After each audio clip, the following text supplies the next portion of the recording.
Hey guys, welcome to my office. It's about time you guys visited my office, man. I want to begin with an apology. I feel like I apologize a lot, which kind of sucks. But anyway, life can get like that at times, I guess. My apology this week is I cannot be at class this week. I'm going to San Francisco. I know while you guys are suffering a polar vortex that's coming in. I'm on my way to California. Literally, there's a presentation to U of T alumni that are in the Bay Area, and I've been asked by the provost's office to go down and be part of a panel talking about the future of education, which is kind of fun, kind of cool. But yes, it does preclude me from being physically in class. This happens to me, by the way, from time to time. My life is just chaotic and out of control.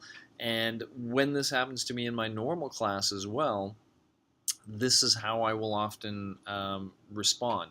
Because my class is a blended learning class, and so already they expect that my lectures will be available online, that if I can't be physically present, I will on occasion just pre-tape a lecture and make it available instead of me appearing. So that's what this is about for you guys, but it's going to be in fact a pretty short lecture. Um, Aw, yeah, I know. We all deserve a break. It's near the end of the term. We're getting there.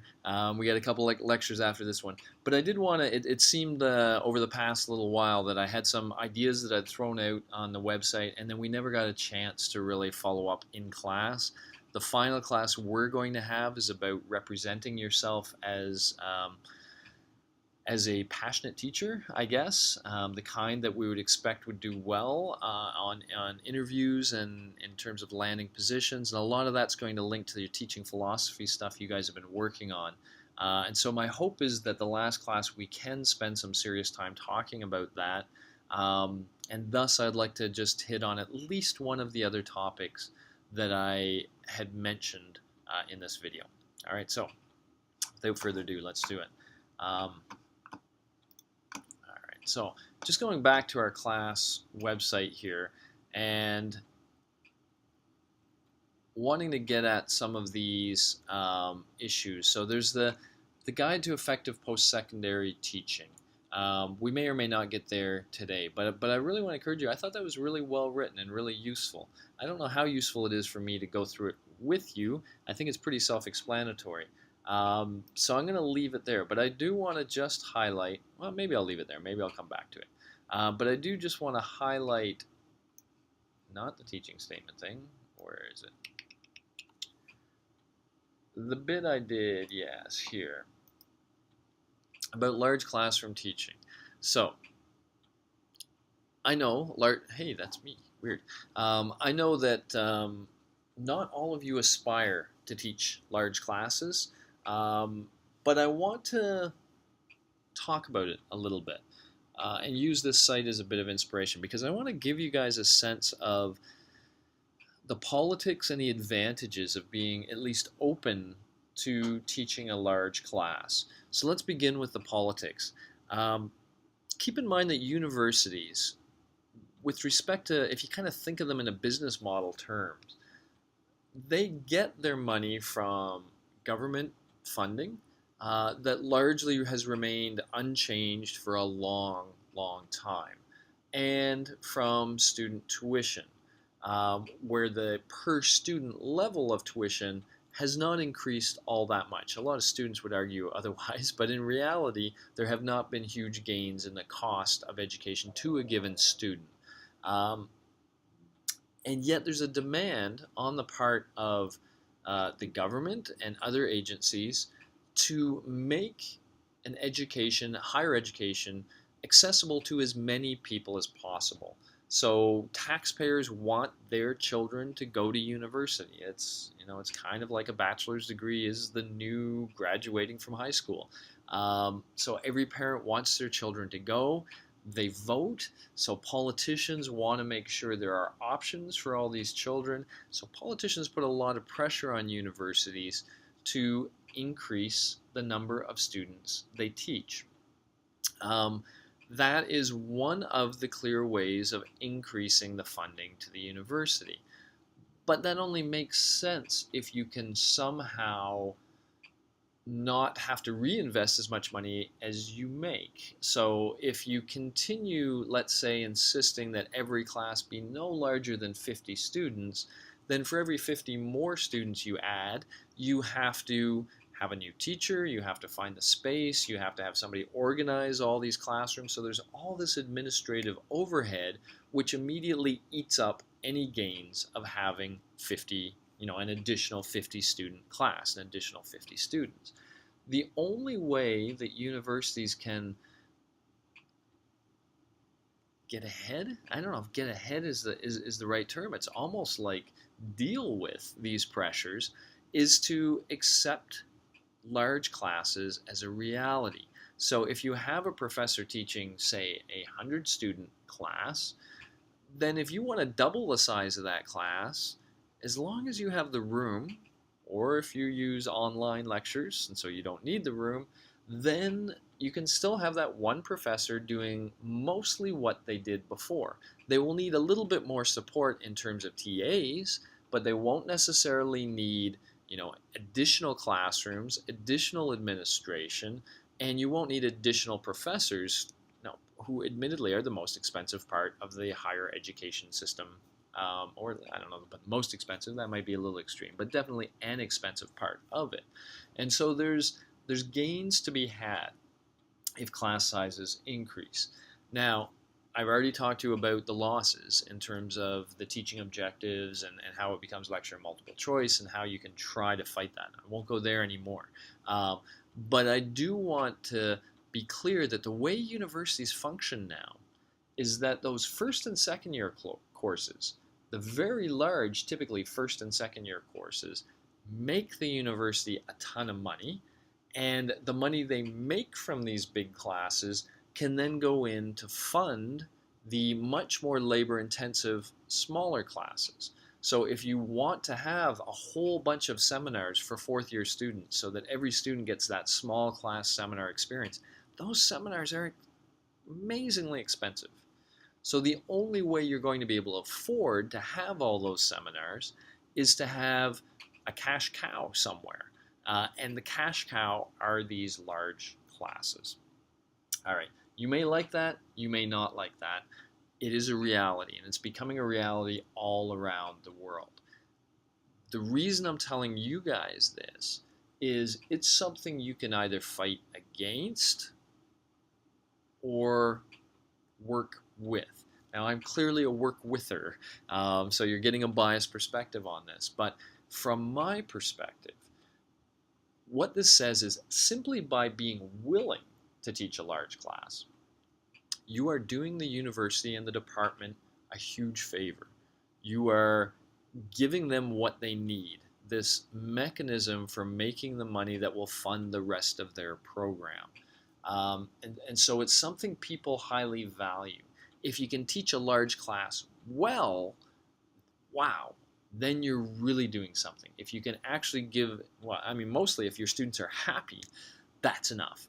But if your students are happy and you can give them a really good learning experience and you can be a cash cow, you become, I don't want to use the word untouchable, but extremely valuable. Moreover, often when you're applying for jobs, they will test the waters on this. They will say, are you willing to teach a large class? Are you comfortable teaching large classes? If you can actually answer, some form of hell yeah, some way of saying, yeah, I like the challenge that comes from large classes, and I would be really interested in doing that and doing it well. That makes you very attractive. You got to mean it, of course. You don't want to be telling anybody anything that's not true. But mostly what I'm trying to say with all of this is that you shouldn't just, even if you really like teaching small classes, you shouldn't rule out the potential of teaching a large class. You may be forced to teach a large class. Many young, new faculty members are. In which case, it is what it is. but by being willing and by being knowledgeable, and if you actually can honestly say, yeah, I kind of look forward to that challenge, and I think I could do it well. It's a weapon in the good sense, in the positive sense. It's something you can have that will make you more attractive on the job market. And so, even if it's not your ultimate goal, it's something you should take the time to think about. And so, that's what we're going to do a little bit now. Okay. First of all, let me just. So here's a website. The idea of this was the following. When I became part of the President's Teaching Academy, these are a group of people who are supposed to be enhancing teaching at U of T. And so we're trying to find ways we can support instructors better.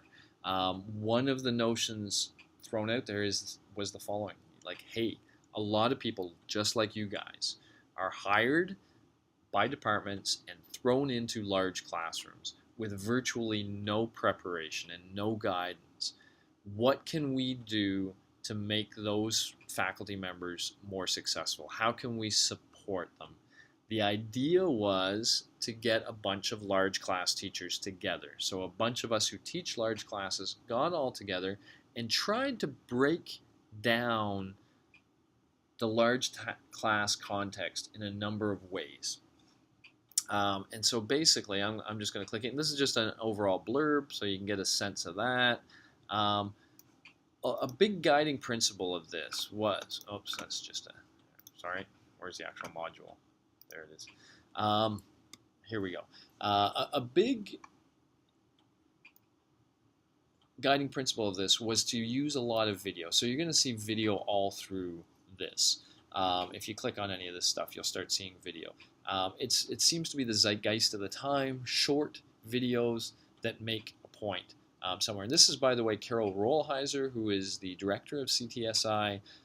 If you ever find yourself teaching at U of T and you have any questions or any desire to be a better teacher, you could not find a better person to go to than Carol Rollheiser. She cares deeply and knows what she's talking about. So I'll say that. But notice here, when we started talking about teaching large classes, these are not independent spheres, but we tried to think of the challenges that people run into. And we broke the world of large class teaching into these challenges. Planning, preparing for the large class. And this includes things like, I believe, managing TAs and choosing TAs and putting them in the When you teach a large class, my class is 1,900 students. I have one person, a full-time person at UTSC. I have part of her time, about 30%, to help me manage my class. And then I have about 12 TAs. And so you really want to think about how you're going to use those TAs, and you have to become a manager, just like you're a small company in a sense that has to, if you want to think of it this way, a product to provide to customers that you want to be satisfied, and you want to deliver on what you say you want to deliver. That requires a whole lot of planning. So if you go into, for example, the planning module, what you will see in any of these contexts is a variety of professors talking to you about issues of planning, and these are all kind of mixed. So I'm not going to imply to you you're going to get nice, clear things, but alternatives to office hours, for example, if you wanted to use that, how you align courses with certain objectives. But then there's also these things like liberate yourself from perfection. Even in this small class, some of you were not always happy with me. It's so hard. We all want to be loved by everybody all the time. You can't be loved by 1,900 students. You just can't. And in fact, you're going to be hated by some students in 1,900 student classes. So again, you'll get some discussion of that and how you can deal with those sorts of things. And you just see all sorts of things. So here's Sue McCann that came in. As far as the management and planning of large courses, she is amazing. So literally all sorts of, designing an assessment plan. These things, by the way, apply to any size class. There's nothing on this site that you wouldn't find useful for any class, but they're crucial in large classes. If you don't do these right in large classes, you can really run into trouble. Working with your teaching team, keep in mind, Susan is an engineer. So engineers really think in terms of working in a team environment and etc. So all sorts of good stuff here from Susan. I'm not going to click on these all. I'm just going to let you see some of the things that are available. But you get the idea. Anything, team support for tutorial structure, pretty much any topic I think that's relevant and more, you have here somewhere. This person I think is giving you a TA's perspective on some of this. Some of these approaches. She was a TA in some of these classes. There's me again, dealing with nerves. And there's various other resources there as well. So that's just in the planning section. There's sections on strategies, different approaches you might use in a large class. Here's Carol herself talking about various techniques she uses to try to get people into active learning. Robert Brim is a fantastic lecturer. So a lot of his comments kind of help you in terms of producing a good lecture and following up well. Charlie Bank has about, just tip after tip after tip. Garfield Jeannie Newman is all about critical thinking. So if you want to encourage critical thinking in a large class, yes, you can do it. All right. Assessment. You get a whole lot of me in this one, I think. Yeah, a whole lot of me.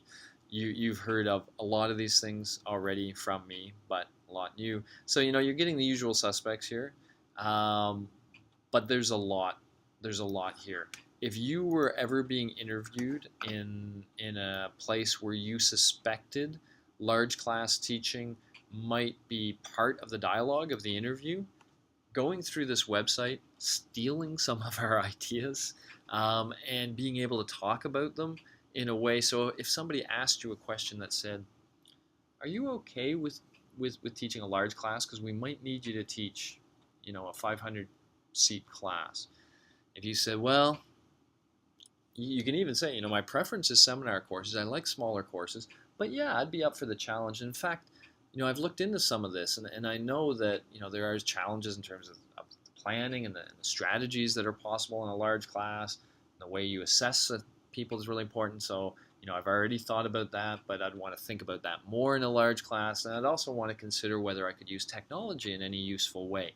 Just kind of stealing these 4 things and talking about them in an intelligent way will be a way better answer than, "Yeah, I'd do that." And all through this website, there's all sorts of ideas you can steal. So, for example, from Carol, if you said, "Yeah, I'd teach a large class, and one of the challenges I'd be interested in is how you could get people to engage in active learning." And one of the techniques I've heard about, pick your technique, is the 3-2-1 graphic organizer. And it works by doing this, this, and this. And so I was kind of curious how that would actually work in a large class. Responding in that sort of way just makes the interviewer go, "Whoa, wow, this person is talking about stuff I don't know what they're talking about, but they do." And they're not just saying, "Yeah, they'd be willing." They've thought about this. They're a very reflective teacher. For those of you who ever find yourself applying for lecturer positions, being a reflective teacher is where it's at. Showing that, and all that means is you think about your teaching, you care about it, you do research on it, you learn, the kind of stuff that you can learn all through this website. Okay, so I don't know if there's a whole lot more to say about large class teaching than that. I will add the following thing. I found it a fascinating experience coming and talking to you guys this term. Partly because the context was so different than what I'm used to. I'm so used to walking into a large class. Not only am I so used to walking into a large class, but I'm so used to walking into a large class that I have taught 10 years running and that I have honed. I walk into my intro psych class and I don't know what I'm going to talk about that day. But the lecture, the overheads are all online. They're nicely organized. And as soon as I pop it up, I'm like, "Oh yeah, off I go." Okay, that course is now a machine that I can step into and really deliver. Um, and it's the large class which I love. If you have an inner Jim Carrey, if you have anybody within you that wants to be big and be a character and wants to tell jokes and wants to whatever, the large class could end up, watch out. You might love it. You might literally love it. That's what I found out. I didn't know I loved it, but I love it. But it's different. When I walk in front of you guys, you're way more intimidating than my 1900 student class. Way more intimidating. I can see in your eyes. I know when you're bored. I know when you're whatever. Um, and I and I and I'm out of my context. And I have this habit of being not necessarily completely prepared when I walk into the classroom because I was prepared and everything was there for me. And in your class, it's not. And you've caught me on that. You've caught me trying to kind of bluff my way through. Um, Not bluff my way through. I know what I'm talking about, but I'm not as organized. It's not as structured as it should be if I properly prepared a course. My hope was that would be a good thing, and I do hope it is that encourage more of a dialogue, um, whatever. So my point of all this is large class teaching is different. The moment you step in the classroom, it's different, but that doesn't mean you won't love it. It may turn out that you absolutely love it. And if you take the time to appreciate the opportunity you have, which I usually describe as, holy crap, there's 1,900 people out there who I can influence. I can influence the way they think about things. I can challenge them to think critical about issues I think people should be thinking critical about. 1,900 at a time. For someone like me, that is, I won't say a drug, but it is something that excites me a lot. And it is something I honestly feel blessed to have that opportunity to do again and again and again. And so for me, there's no happier place than a large class teaching. And I'm just saying this to you to say, watch out. There may be part of you that's the same way. All right, shutting up on large class teaching.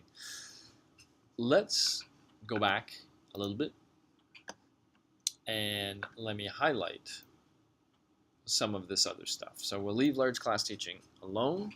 But again, let me say that a lot of those things you'll find in those videos will be applicable to any teaching.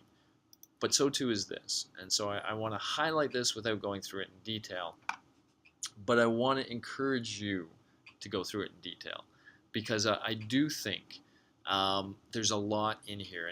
And sometimes the impression I've gotten from a lot of you guys, very rightfully, is that the stage that you're at right now is one of thinking ahead, thinking for the future, and thinking about how can I land a position, potentially a teaching kind of position.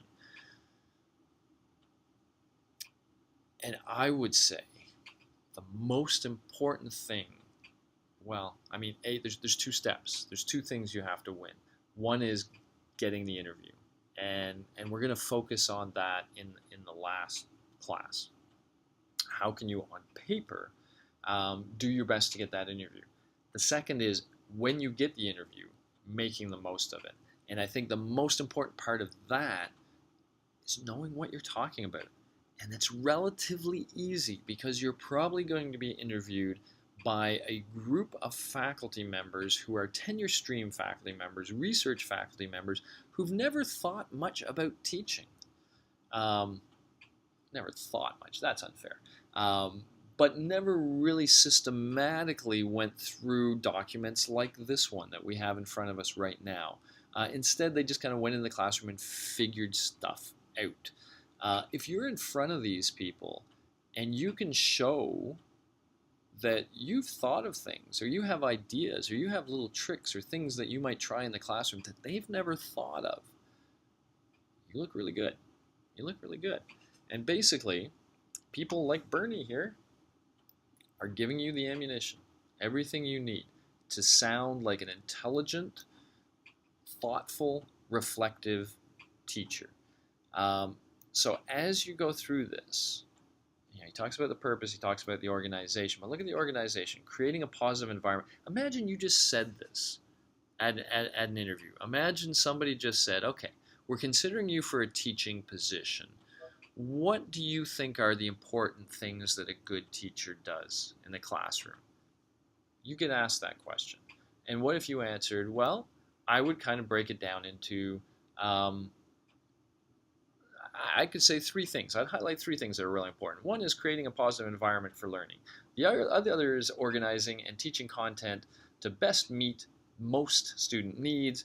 And the third one is reflecting and evaluating my teaching and willingly adapting it so I can be the best teacher I can be. Wow. You answered that. You sounded fantastic. You stole it. Oh no. There's nothing wrong with stealing good ideas, okay? And if you read these, you'll see that these are good ideas.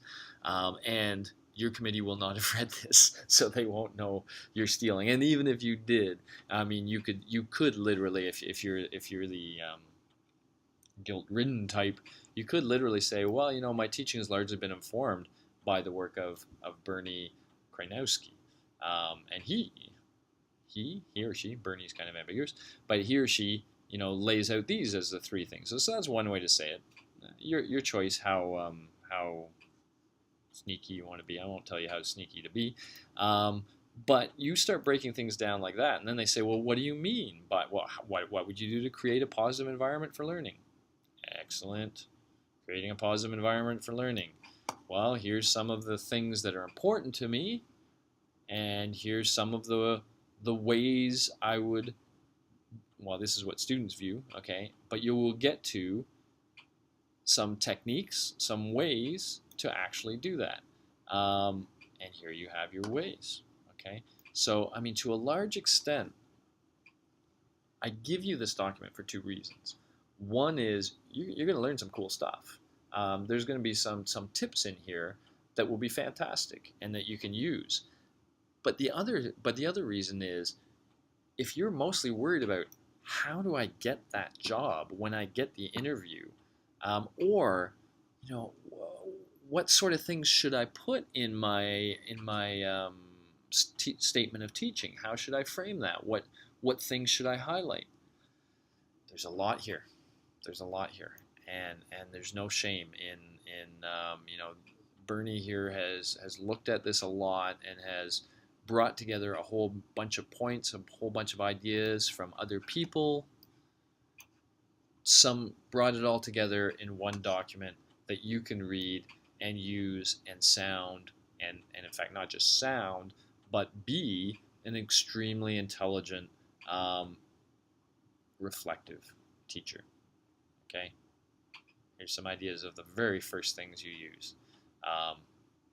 These things aren't all natural for me when I use it. You notice I've been horrible at these name cards. I think it's a fantastic idea, having everybody have their name card sitting there. I think fantastic idea, and I tried to get into it. As Neil Young would say, it's not my style, man. For some reason, it didn't actually work, but it should have. I've kicked myself for not pushing. I've seen those students. I've seen you guys who have your name cards, and I thank you for playing along. I'm just not the kind of person that says, why doesn't everybody have their name cards? What's going on here? You, get your name cards. I don't know. It feels authoritarian to me, but it's very good. And you know, probably something I should do more. Even just the think, pair, share, breaking people into groups. I still find it weird because I always hated when people did that to me. You go talk in your little group. I always benefited from it, but I hated it. And so I don't like telling other people to do it.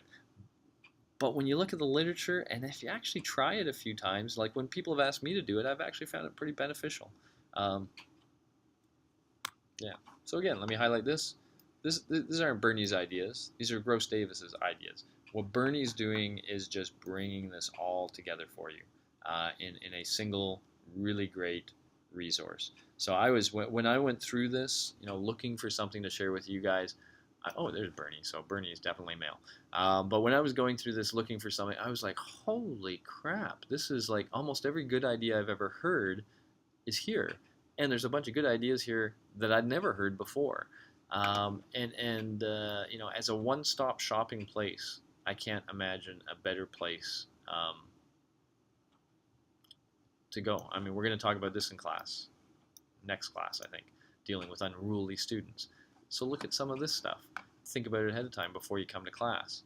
And what would you do about a lot of these things? All right. So again, I'm not going to. Well, there's the syllabus stuff. I'm not going to spoon feed you any of this stuff. I just wanted to take the time to highlight how valuable this is in multiple different ways and to push you guys to look into it. All right. So we did a little bit of large class teaching. We did a little bit of teaching tips, effective practices. There's one little tempting thing I want to throw at the end of this video. I'm not yet sure how this is all going to play out, but I just want to let you guys know in case any of you are interested. I've highlighted a few times to you that if you're really thinking of a lecturer position, one of the most invaluable things you can get is experience doing research on teaching or on education. There's an opportunity that I think is opening up. It's still fleshing out, but basically there's a small company that wants to do a project, or wants our lab to do a project that assesses whether a technology they produced, and the technology is intended to make the lab experience that goes along with most courses more effective than it currently is. So they have a technology where people would use an iPad or whatever, and it would really, the claim is, make for a really rich lab experience in, for example, like a stats class in psych, or a more traditional lab in biology or chemistry or something like that. They want us to test whether their technology really does enhance learning. They're willing to do something called a MyTax with us, and what that means is that I would have money to pay a senior PhD student somewhere in the order of 20 grand or more over 8 months to be in charge of a research project that involves an assessment of educational technology. So this is one of these things that would look good on your vita if you're looking for a teaching position. Money would look good in your wallet. It's sort of a win-win. The problem is it would probably have to be done at UT Scarborough. So my problem when thinking about this is I need a good student to be in charge of this. And when I was kind of thinking, it's aimed at senior PhD students, when I was kind of thinking, well, does anybody come to mind? I suddenly thought of all you guys. There's a bunch of students interested in teaching, trying to build a resume for a teaching position. So I may be getting in touch with you very soon via an announcement, inviting interested parties to apply and laying it out a little bit more. So watch out for that. Okay? Cool. So I think that's all I've got for you. I want to get this lecture online and get it out to you. Obviously, you don't have to physically attend class this week. I will see you next week. My apologies for things being a little more fluid than implied by the syllabus. It is what it is. Okay, good, excellent. I'll leave it there. Goodbye. I'll be thinking of you from California. I will, really. See you guys.